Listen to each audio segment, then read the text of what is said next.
Hello friends, எல்லோரும் எப்படி இருக்கீங்க? வெல்கம் டு மா ஜீனா குக்ஸ் சேனல். இன்றைக்கி சூப்பரான ஒரு லட்டு ரெசிபி தான் ஃப்ரெண்ட்ஸ் பார்க்க போகிறீங்க. அதுவும் வந்து கேரட் லட்டு எப்படி செய்யலான்னு சொல்லிட்டு பார்க்கலாமா. ரொம்ப ருசியாக இருக்கும். இது யார் வேணாலும் செஞ்சிடலாம் ஃப்ரெண்ட்ஸ். இது செய்யறதுக்கு வந்து நான் இன்றைக்கி 3 கேரட் எடுத்துக்கிட்டேன்.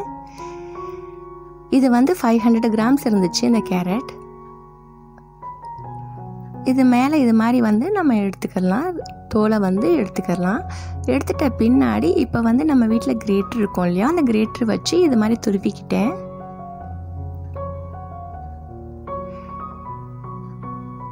இது மாதிரி 3 கேரட்டையும் துருவி எடுத்தாச்சு. அதோட ஒரு ஃப்ரைங் பேன் அடுப்பில் வச்சுட்டு ஒரு 2 ஸ்பூன் நெய் சேர்த்துட்டு பாதாம் பருப்பு வந்து ஒரு 10 பாதாம் வந்து குட்டி குட்டி பீசஸாக நறுக்கிட்டேன். ஒரு திராட்சை, உளுந்து திராட்சை ஒரு 10 போட்டுக்கிட்டேன். அதோட முந்திரி பருப்பையும் சேர்த்துட்டேன். இது மாதிரி உங்கள் வீட்டில் எந்த ட்ரை ஃப்ரூட்ஸ், ட்ரை நட்ஸ் இருந்தாலும் சேர்த்துக்கோங்க. ரொம்ப ருசியாக இருக்கும் இந்த லட்டு சாப்பிட ஒன்று. இது மாதிரி நல்லா வந்து வறுத்து எடுத்துக்கலாம். வறுத்து ஒரு பவுலில் ரிமூவ் பண்ணி எடுத்து வச்சுக்கிட்டேன். இப்போ ஃப்ரைங் பேனில் வந்து மறுபடியும் ஒரு ஸ்பூன் நெய் சேர்த்தாச்சு. நெய் சேர்த்துட்டு நம்ம துருவின கேரட் வச்சுருந்தோம் இல்லையா, அதை இப்போ இதோட சேர்த்துக்கலாம். இப்போ எனக்கு இந்த துருவின கேரட் கரெக்டாக வந்து 3 கப்பு வந்துச்சு ஃப்ரெண்ட்ஸ். இதை வந்து நல்லா ஃப்ரை பண்ணிக்கலாம். ஒரு 2 நிமிஷத்துக்கு இது மாதிரி நல்லா ஃப்ரை பண்ணிக்கோங்க.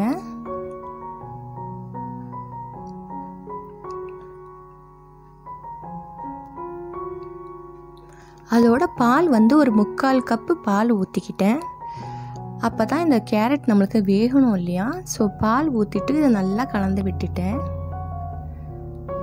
இப்போ இதெல்லாம் நல்லா மிக்ஸ் பண்ணிவிட்டு இப்போ ஒரு மூடி போட்டு மூடி வச்சிடலாம். ஒரு 3லேருந்து 4 நிமிஷம் மிதமான சூடு வச்சு நல்லா மூடி போட்டு மூடி வச்சிட்ட பின்னாடி இது நல்லா வந்து பாலெல்லாம் நல்லா அப்சர்வ் ஆயிடுச்சு. அதோட வந்து 1 கப்பு துருவின தேங்காய் சேர்த்தாச்சு. தேங்காயும் சேர்த்து செய்யணும்னா இந்த லட்டு சாப்பிட ரொம்ப டேஸ்டியாக இருக்கும். விருப்பம் இருந்தால் சேர்த்துக்கோங்க. இப்போ இதையும் நல்லா வதக்கிக்கலாம். அதோட வந்து 1 கப்பு வந்து சுகர் சேர்த்துக்கிட்டேன். இப்போ இதெல்லாம் நல்லா கலந்துக்கலாம். இப்போ வந்து மூடியெல்லாம் போட வேண்டாம். இதை அப்படியே வந்து நல்லா வந்து வதக்கி விட்டுக்கலாம்.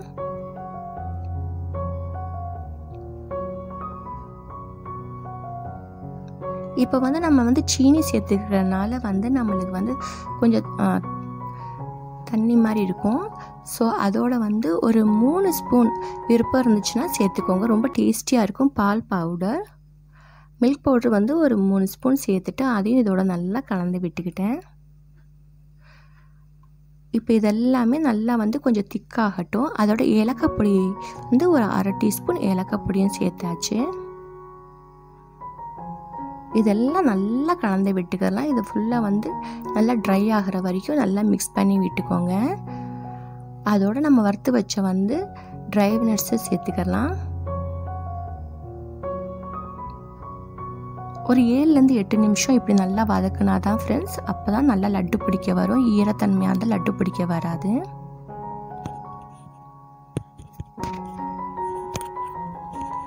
இப்போ இதெல்லாம் ஆயிடுச்சு. ஸோ வந்து நம்ம ஒரு தட்டில் வந்து ட்ரான்ஸ்ஃபர் பண்ணி வச்சுக்கலாம். இப்போ கொஞ்சம் ஓரளவுக்கு வந்து வார்மாக இருக்கிற சமயம் நம்ம லட்டு பிடிக்கலாம். இப்போ நல்லா வந்து சூடாக இருக்குது. ஸோ வந்து கொஞ்சம் ஆறட்டும்.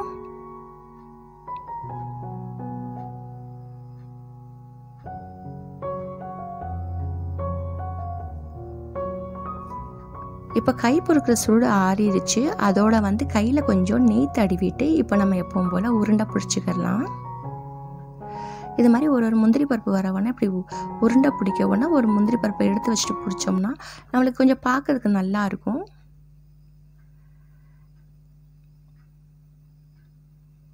ரொம்ப ரொம்ப ருசியாக இருக்கும் ஃப்ரெண்ட்ஸ். குட்டீஸ்லேருந்து பெரியவங்க வரைக்கும் ரொம்ப விருப்பமாக சாப்பிடுவாங்க. கண்டிப்பாக இந்த ரெசிபியை ட்ரை பண்ணுங்கள்.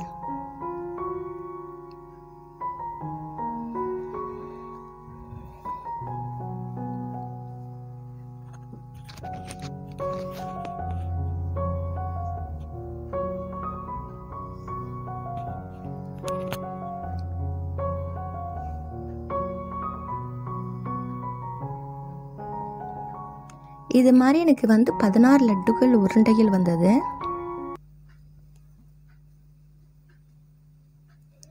இது வரைக்கும் நம்ம சேனலை சப்ஸ்கிரைப் பண்ணலாம், சப்ஸ்கிரைப் பண்ணி வச்சுக்கோங்க ஃப்ரெண்ட்ஸ். வீடியோ பிடிச்சிருந்துச்சா லைக் பண்ணுங்கள், ரொம்ப பிடிச்சிருந்தா ஃப்ரெண்ட்ஸ் அண்ட் ஃபேமிலி மெம்பர்ஸோட ஷேர் பண்ணி விடுங்க.